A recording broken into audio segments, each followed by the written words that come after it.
آمن الرسول بما انزل الیہ من ربہ. کیسے کرے گا؟ کسی چھوٹے گناہ کو بھی گناہ نہ سمجھنا یہ بھی ایمان سے خارج کر دیتا ہے. چاہ جائے کہ کسی کبیرہ گناہ کو بندہ کرے. میرے بھائی جنت اتنی آسان نہیں ہے جتنی سمجھ لی ہے، لیکن اتنی مشکل بھی نہیں ہے کہ تمہاری پہنچ سے باہر ہو. اگر اتنی مشکل ہوتی تو رب کبھی آفر نہ لگاتا، وہ کبھی کہتا نہ کہ وہ یوں نہ کہتا کہ تمہارے لیے آسان بنا دیا گیا یہ راستہ، وہ یوں نہ کہتا کہ میں تمہارا حامی اور ناصر ہوں گا. اس لیے میرے بھائی چیزوں کو جوڑیں ساتھ میں. یہ فکری نشست ہے، یہ فیصلے کن نشست ہے. آپ کو پتہ جب اللہ کا کلام پڑھا جاتا ہے یہ پیچھے کچھ نہیں چھوڑتا. یہ ماننے والے کے لیے جنت کے فیصلے کرتا ہے اور انکار کرنے والے کو ڈبو دیتا ہے. اور اس کی اپنی ہی ایک نظم ہے. یہ کسی کا پابند نہیں ہے. ہو سکتا ہے میں کچھ نہ سننا چاہتا ہوں اس سے، یہ سنائے گا. فرض کریں مال میں اور دنیا میں اور بچوں میں گم ہو کے جن لوگوں نے اپنے رب کو بھولا ہے، ذرا سنیں، یہ مال اور دنیا نعمت بھی اللہ کی ہے، لیکن وہ خود کہہ رہا ہے نہ مانوں تو مرتا ہوں. انما اموالکم او اولادکم فتنہ، انما اموالکم و اولادکم فتنہ. یہ میں نے مثال کے طور پہ لیا ہے کہ اولاد اور مال کتنا پیارا ہے. میں ہر وقت محنت کر رہا ہوں، دعائیں مانگ رہا ہوں یا اللہ مجھے اولاد دے، اور محنت کر رہا ہوں کہ مجھے مال ملے. اور مالک کیا کہہ رہا ہے؟ جس نے دیا ہے، اولاد بھی اسی نے دی، مال بھی اسی نے دیا، وہی دینے والا ہے. تو کیا کہہ رہا ہے وہ کہ میرے مومن سنو، انما اموالکم و اولادکم فتنہ. یہ میں نے تمہیں دی تو ہے لیکن یہ آزمائش ہے. یاد رکھنا تم نے اس میں سے پاس ہونا. ان میں گم ہو کے مجھے بھول نہ جانا. کیا کروں میں تو محنت کر کے کما رہا تھا. سجنوں نے کہا یہ آزمائش ہے. میں تو دعائیں مانگ مانگ کے بچے لے رہا تھا، وہ بچے ملے تو سجنوں نے کہا یہ آزمائش ہے. حتیٰ کہ ایک دن تو وہ مجھے یوں کہنے لگے، یا ایوہا الذین آمنوا، اے ایمان والو، لا تلہکم اموالکم ولا اولادکم عن ذکر اللہ. یہ دیکھو تمہارا مال اور تمہاری اولاد اللہ کے ذکر سے تمہیں غافل نہ کرے. وَمَن يَفْعَلْ ذَلِكَ، جس نے یہ کیا کہ میں اس کو مال دوں اور اس کو اولاد دوں اور وہ مجھے سے غافل ہو جائے، تو پھر سنو، رب کہتا ہے تمہیں دنیا میں کوئی کامیاب قرار نہیں دے سکتا. میں کہہ رہا ہوں فَأُولَئِكَ هُمُ الْخَاسِرُونَ. جو مال میں اور اولاد میں گم ہو کے ہمیں بھول گیا، رب کہتے ہیں قیامت تک تم اس فتوے سے جان نہیں چھڑا سکو گے. تم کبھی خود کو کامیاب نہیں کہہ سکتے. باہر کی دنیا میں تم نے ان کو الو بنا لینا ہے، لیکن سن لو، یہ میرا فتویٰ یہاں سے تمہارے کانوں میں جا رہا ہے. میرے بندے یہ میں بول رہا ہوں، رب یہ تو مٹی کا سپیکر ہے جو میرے لفظ تمہیں تک پہنچا رہا ہے. یہ تو پنجابی علاقے کا نوجوان ہے، اس کی زبان سے نکلے والے عربی کے لفظ بھی اور حرف بھی ہم نے جبرائیل کو اٹھوا کے آسمان سے نیچے پھینکے ہیں، نیچے بھیجے ہیں. سنو، اگر تم نے مال اور اولاد میں گم ہو کے ہمیں بھولا تو پھر تم سے یہ ڈگری کوئی واپس نہیں لے سکتا. فَأُولَئِكَ هُمُ الْخَاسِرُونَ. تم گھاٹے والے ہو. تم نے کچھ نہیں کمایا، تم اولاد پا کے بھی گھاٹے والے اور تم مال وصول کر کے بھی گھاٹے والے. میں کیا کروں؟ اللہ نے مجھے مال بھی دیا، مجھے اولاد بھی دی. پہلے اس کا اثر مجھ پہ ہوتا ہے. یہ جو میں آپ کے سامنے پڑھ رہا ہوں، پہلے نیچے بیٹھ کے اس کے اثر کے دباؤ میں آیا ہوں. انہی راستوں پہ آپ کے ساتھ چلتا ہوں، انہی علاقوں کی فصلیں کھاتا پیتا ہوں. سجن یہی ہیں جو آپ کے سجن ہیں، یہ میرے بھی سجن ہیں. اور یوں ہی مکانوں کی چھتوں کے نیچے سوتا ہوں اور اسی زمانے کی فضاؤں میں سانسیں لے رہا ہوں. لیکن کبھی میں بھی ان آیتوں کے سامنے بیٹھا تھا، لیکن میں نے یہ فیصلہ کیا. اس لیے ایک نوجوان آپ سے یہ بات کر رہا ہے کہ میرے تک یہ بات پہنچی، میں اپنی چھوڑی اور انادی منن دا فیصلہ کر لیا. او مال تے او اولاد جڑی رب مینوں عطا فرمائی، میں او دے نال اللہ دے ذکر نو جوڑیا تاں کوئی کامیابی دا سفر طے ہویا. میں او دے وچ رب نو بھولاں تو میں بھی ناکام. سب سے پہلے مجھ پہ لاگو ہوتی ہیں قرآن کی آیتیں. اس لیے ان آیتوں کے سامنے کبھی تشریف لایا کریں. اور اس کو یوں ہی سننا ہوتا ہے جیسے آپ مست ہو کے سن رہے ہیں. اور جب آپ اور میں نہیں سنتے تو اللہ 11 مہینوں کے بعد رمضان میں، کیونکہ سنتے اس لیے نہیں ہے کہ ہم بھاگ رہے ہیں، دوڑ رہے ہیں، یہاں کھانا کھایا، طاقت کی چیزیں کھائی اور دوڑ لگا دی، تگاری اٹھائی، کئی اٹھائی، گاڑیاں اٹھائی، موٹر سائیکل اٹھائے اور دنیا میں پھر رہے ہیں. اس لیے فرضی طور پہ میرا مالک اور آپ کا مالک آپ کو اور مجھے رمضان میں کھانا پینا رکوا کے،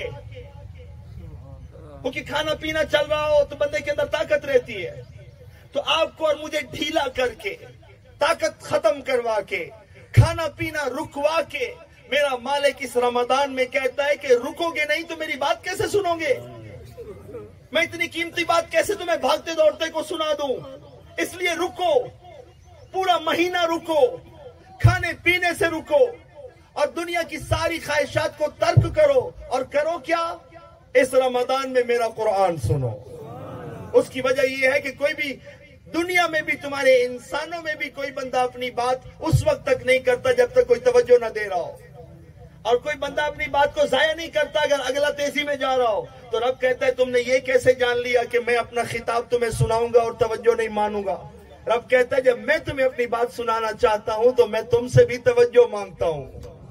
اس لیے پروردگار عالم نے رمضان میں سالانہ انتظام کیا اور 5 وقت کی نماز میں پنجگانہ فرضی انتظام کیا. نماز دیکھیے بہت بڑی عبادت ہے، لیکن اگر آپ اس کو ٹریس کریں گے، اس عبادت کی خوبصورتی کے پیچھے جائیں گے تو آپ کو پتہ چلے گا کہ ساری دنیا سے، مال سے، اولاد سے، کاروبار سے آپ کی توجہ ہٹا کے مسجد میں رب لا کے ایک طرف آپ کی سمت کروا کے، آپ کی ہر طرف گھومتی چہرے آنکھوں کو ہٹا کے، سجدے پہ نظر دوڑا کے، ہاتھ بنوا کے رب کرنا کیا چاہتا ہے؟ یہی قرآن آپ کو سنانا چاہتا ہے. قرآن نماز کا مغز ہے. مغز جیسے انسانی جسم کے اندر مغز اصلیت رکھتا ہے، ایسے قرآن کی تلاوت نماز میں اصل ہے. 5 ٹائم رب نے فرض کیا ہے کہ تم آؤ اور میرا قرآن سنو. لیکن عجم کے اندر یہ معاملہ درپیش ہے کہ عرب والوں کو چونکہ عربی آتی ہے تو وہ جب جاتے ہیں نماز میں تو اپنے رب کا خطاب سن بھی لیتے ہیں، سمجھ بھی لیتے ہیں. اور ہمارے ہاں تراجم سے، ترجمے سے اور قرآن کے لفظوں سے واقفیت نہ ہونے کی وجہ سے ہم نماز میں جا کے بھی صرف فرض کا فائدہ اٹھا کے اور فرض کو اپنے سر سے ہٹوا کے واپس تشریف لے آتے ہیں. ہمیں پھر بھی قرآن کو سمجھنے کے لیے ایسی نشستوں کا اہتمام کرنا پڑتا ہے. اس کی وجہ ہے کہ ہم نے عربی زبان کے ساتھ دلچسپی نہیں رکھی. اس کی وجہ ہے کہ ہمارے بچوں نے، ہماری بچیوں نے سکولوں کے جب رخ کیے، جب یہ انگریزی کے پیچھے بھاگے تو یہ انگریزی سیکھ گئے. میں پڑھاتا ہوں بچوں کو، مجھے پتا ہے وہ انگریزی سمجھتے بھی ہیں، انگریزی میں جواب بھی دیتے ہیں. جب محنت کی تو اس زبان پہ بھی عبور حاصل کر لیا. لیکن بچپن سے اس قرآن کے دیوانے ہوئے، لیکن نہ اس قرآن کے ساتھ واقفیت بڑھائی، نہ اس کے لفظوں کی آشنائی بڑھائی، نہ کبھی اس کے سمجھنے میں آگے بڑھنے کی کوشش کی. یہ اچھا رخ نہیں ہے. ایک نبی کے امتی کو اپنے نبی کی زبان کے ساتھ دلچسپی اور اس کا قدر ہونا فرض ہے. آپ کے نبی نے اپنی زندگی میں عربی کے علاوہ کوئی زبان نہیں بولی. آپ نے اگر نبی کے ساتھ جڑنا ہے تو نبی کے اندر کا تحفہ جو ہے وہ قرآن ہے. آپ کی کوئی ایسی ہے، یہ ایک آیت کا ٹکڑا ہے درمیان سے میں نے اٹھایا ہے، اس کا سیاق و سباق بھی ہے، لیکن یہ خود اپنے جملے میں پوری کیفیت رکھتا ہے. مالک نے کہا لا تقنطوا من رحمت اللہ، اللہ کی رحمتوں سے مایوس نہ ہونا. مجھے بتائیں کیا یہ آپ کی اور میری کمی نہیں ہے کہ کبھی کوئی کھڑا اپنے اوپر پیٹرول چھڑک رہا ہے، کبھی کوئی کھڑا زہر کی گولیاں پی رہا ہے، کبھی کوئی کھڑا وہاں پہ حال دہائی کر رہا ہے، اپنے آپ سے ختم، اپنی زندگی کو ختم کرنے کے لیے تلا کھڑا ہے. اس کا مطلب ہے کہ نہ یہ آیتیں ان پہ پڑھی گئی ہیں اور نہ انہوں نے مانا ہے، ورنہ یہ آیت جب پڑھی جائے تو مایوسیوں کو اندر سے نکال کے دیوار پہ جب تک نہیں ماریں گے اس آیت کا ماننا مکمل ہی نہیں ہوگا. یہ کانوں کے چسکے کے لیے نہیں سنائی گئی، یہ ماننے کے. سنیے، میں صبح شام قرآن پڑھتا ہوں. اگر 365 دن ہے تو میں کم و بیش 500 جگہوں کے اوپر قرآن پڑھتا ہوں. یہ ابھی بھی میرا آج کے دن میں دوسرا خطاب ہے. میں آپ سے یہ عرض کرنا چاہتا ہوں، دنیا سن رہی ہے، جی بسم اللہ، میں گواہ ہوں، ہزاروں لوگ سال میں مجھے سنتے ہیں، آپ لوگ گواہ ہوں گے کیونکہ آپ جاتے ہیں، لوگ سن رہے ہیں، لیکن یاد رکھیے گا یہ جتنا سنتے جائیں گے اتنا پھنستے جائیں گے، کیونکہ جنت سامعین کے لیے نہیں ہے، جنت مومنین کے لیے ہے جو ماننے والے ہوتے ہیں۔ یہ حجت پوری ہو رہی ہے، یہ ویڈیو قیامت کے دن چل جائے گی، وہ کہے گی بتاؤ ہماری آیتیں تم تک پہنچی کہ نہ پہنچی، تو آپ کیا یہ ہاتھ پاؤں اور یہ ویڈیو یہ آڈیو سب بولیں گے یہ پڑھی جا رہی تھی، یہ پڑھی جا رہی تھی، یہ بیٹھا ہوا تھا، اب وہ کہیں گے جنت جانا چاہتے ہو، نکالو کتنا مانا اس کو۔ سننے کے اوپر فیصلہ نہیں ہے، سنتا تو کافر بھی ہے، تم نے بھی نہ مانا اس نے بھی نہ مانا، فرق کیا ہوا؟ اس وقت تک انکار ہی کوئی نہیں کر سکتا جب تک سنے نہ، وہ بھی سنے تم بھی سنو، وہ بھی نہ مانے تم بھی نہ مانو، کس منہ سے رب کو کہو گے کہ مجھے جنت دی جائے؟ اور کیا چھپے گا اندر کا قیامت کے دن؟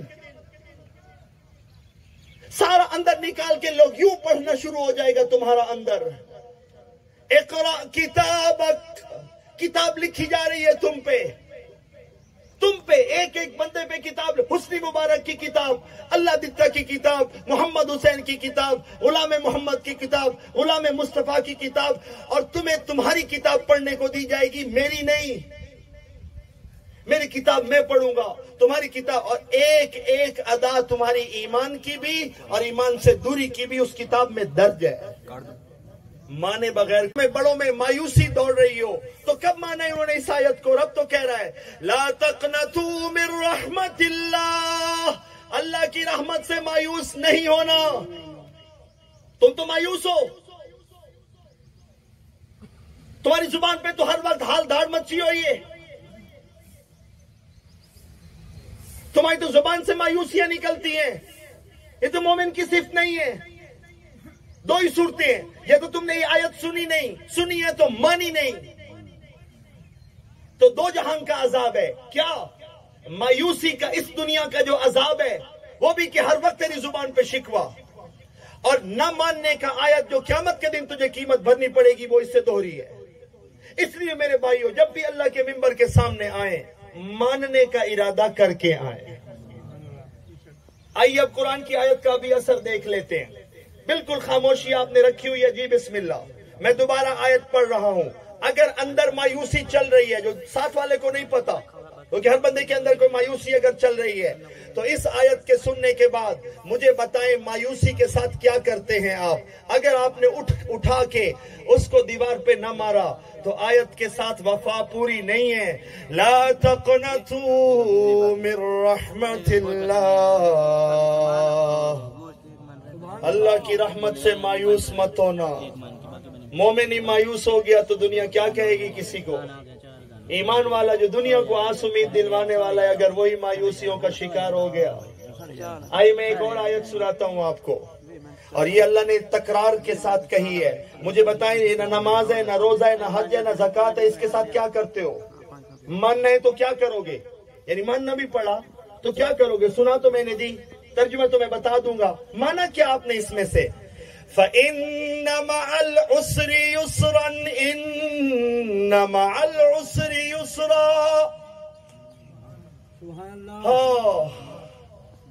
میں اور آپ یہ آیت ماننے کے لیے الحمد شریف سے لے کے والناس تک سارا مانا ہے۔ مجھے بتائیں آپ نے اتنی زندگی گزار لی ہے، آپ نے اس آیت کے ساتھ کتنا وقت گزارا ہے؟ آپ نے اس کے بارے میں مانا ہے تو کیا مانا ہے؟ اللہ کہہ رہا ہے ان مع العسر یسرا، کسی مشکل کو بھی رہنے کی یہاں اجازت نہیں ہے، ہر مشکل بھی فانی ہے، اور ہر مشکل کے بعد آسانی بھی آئی کے آئی۔ مشکلوں کے بعد آسانیاں بھی آئی کے آئی۔ تو یہ کیڑا ہے جڑا حسڑیا کھلوتا ہے تے آدھا میرے دکھ تو مکنے ہی کوئی نہیں، قرآن پہ آدھا ہے اتنے مشکل بھی فانی ہے، مشکل نو بھی ران دی اجازت۔ آپ نے کیوں نہیں سنائی یہ آیت دکھی لوگوں کو؟ آپ نے کیوں نہیں جا کے سنایا کسی کو کہ رب نے یہ کہا ہے، ہم تو نہیں کہہ رہے۔ آپ نے کیوں اس کو نہیں جا کے بتایا کہ کوئی مشکل بھی ہمیشہ نہیں رہے گی، یہاں کسی چیز کو ہمیشہ رہنے کی اجازت نہیں ہے. اگر صحت فانی ہے تو بیماری بھی فانی ہے، اگر آسانی فانی ہے تو مشکل بھی فانی ہے، اور اگر سکھ فانی ہے تو دکھ بھی فانی ہے. تم نے دکھوں میں جا کے لوگوں کو کیوں نہ بتایا کہ یہ دکھ بھی فانی ہے؟ تم نے مشکل حسڑے ہوئے لوگوں نو کیوں نہ جا کے آکھیا جو اے وقت ہی ہمیشہ کوئی نہیں رہنا، اگر پچھلا سکھ حالا نہیں رہا تو دکھ حالا ہی مٹ جاسی. ان آیتوں کا اور کیا اثر تھا؟ مجھے بتاؤ میں کہاں لے جاؤں؟ یہاں گھروں میں مایوسیاں، یہاں نوجوان بچے اور بچیوں میں مایوسیاں. ایمان والے ہو کہ آسمان کی چھت کے نیچے زبان سے مایوسی، اندر مایوسی، مشکلوں میں ہار جانا. تمہیں کس نے کہا تھا مشکلیں نہیں آئیں گی؟ نبی تو کہہ رہا ہے کہ یہ زمانہ ہی امتحان ہے تمہارے لیے، یہاں امتحان پہ امتحان آئیں گے. تمہیں کس نے کہا تھا کہ تم امتحانوں سے گھبراؤ؟ امتحان تمہیں توڑنے تو نہیں آتے، امتحان تو تمہیں صبر کر کے اپنے رب سے جوڑنے آتے ہیں. اور صبر کرنا تو جنت کی صفت ہے. امتحان تو تجھے جنت کی کمائی کروانے آتا ہے. تو پھر کیوں دکھوں کے اندر لوگ آپے سے باہر ہو کے اپنی جانوں کو تلف کر رہے ہیں؟ اتنا تو دکھ نے دکھ نہیں دیا تھا جتنا دکھ کے اندر تیری یہ سوچ نہ ہونے کی وجہ سے تو نے اپنے اندر وہم کو اور اپنے اوپر بلڈ پریشر اور دیگر بیماریوں کو حاوی کر لیا. جب تمہیں پتا تھا کہ اس زمانے میں تمہیں آزمایا جائے گا، جب یہ قرآن کہہ رہا تھا وَلَنَبْلُوَنَّكُمْ، ہم تمہیں ضرور آزمائیں گے، بِشَيْءٍ مِّنَ الْخَوْفِ، کبھی تم پہ خوف آئے گا تو تمہارے پاس کس خبر کی کمی ہے؟ سب کچھ تو کھول کے رب نے تمہارے سامنے تمہیں سنا دیا، بتا دیا. کیا ماضی، کیا حال، کیا مستقبل، ہر چیز تو تم مانے ہوئے ہو. تم سے تو دنیا نے سننا تھا. اب تو کوئی نبی نہیں آئے گا. ما كان محمد ابا احد من رجالكم ولكن رسول الله وخاتم النبيين. اب تم کس کے انتظار میں ہو؟ تو کوئی نبی نہیں آئے گا. اور تمہارے اوپر رب نے اپنی تمام انعام کو پورا کر دیا. اليوم اکملت لکم دینکم واتممت علیکم نعمتی. آج تو ہم نے تم پہ اپنی نعمتیں بھی پوری کر دی اور تمہارے لیے تمہارے دین کو بھی مکمل کر دیا. کس چیز کے انتظار میں ہو؟ ماضی تمہیں پتا، حال تمہیں خبر، مستقبل کے تم جاننے والے، اور پھر بھی تم اتنے بھولے کہ تمہارے ہی قرب و جوار میں لوگ دل چھوڑ بیٹھیں، تمہارے ہی قرب و جوار میں لوگ مایوسیوں کے گڑھوں میں گرتے چلے جائیں، تمہارے ہی قرب و جوار میں لوگ کسی پہ دکھ آئے تو ایک دکھ تو چلا ہی جائے لیکن اس کے ساتھ جو اس کا غم ہے. فرمایا الصلاۃ معراج المؤمنین. اس لیے میرے بھائیو دوستو بزرگوں، کبھی کبھی جب حاضری ہوتی ہے، اللہ نے رمضان میں انتظام کیا کہ آپ قرآن سنیں. اس کے لیے رکاوٹ تھی دنیا کی دوڑ. اللہ نے آپ کو کھانے پینے سے منع کیا اور کہا رکو، کیونکہ بات سنوانے کے لیے ٹھہرانا ضروری ہے. چلتے میں کوئی بات نہیں ہوتی، بننے تے ٹردیاں کوئی اہم گل نہیں کیتی جا سکتی، بجدیاں دھرکدیاں کوئی اہم گل نہیں سنائی جا سکتی. کوئی ذی شعور انسان بھی انج لگدیاں بجدیاں ترٹیاں ہلی تلی اچ کہنو کوئی قیمتی گل دسیندا، وہ پہلے پوچھتا ہے اچھا میاں تیرے کو ٹائم کوئی نہیں تو مڑ گل کرے سا. اچھا میاں جلے ویلا ہوئے میں تفصیل نال گل کرنی، یا گل بڑی اہم ہے مڑ کرے سا حالے تو جلدی اچھے. کبھی بھی جلدی میں گفتگو نہیں ہوتی. اس لیے اللہ جب آپ کو مسجد میں پنجگانہ قرآن سنانا چاہتا ہے تو وہ آپ کو سارے کاموں سے توڑتا ہے، پھر آپ کو وضو کرواتا ہے، پھر آپ کو پاک کپڑے دے بے تن کرواتا ہے. پھر اس نے ایک مسجد کا ٹکڑا رکھا ہوا ہے جس میں حکم ہے کہ رب کی بات کے علاوہ کسی کی بات نہیں چلے گی.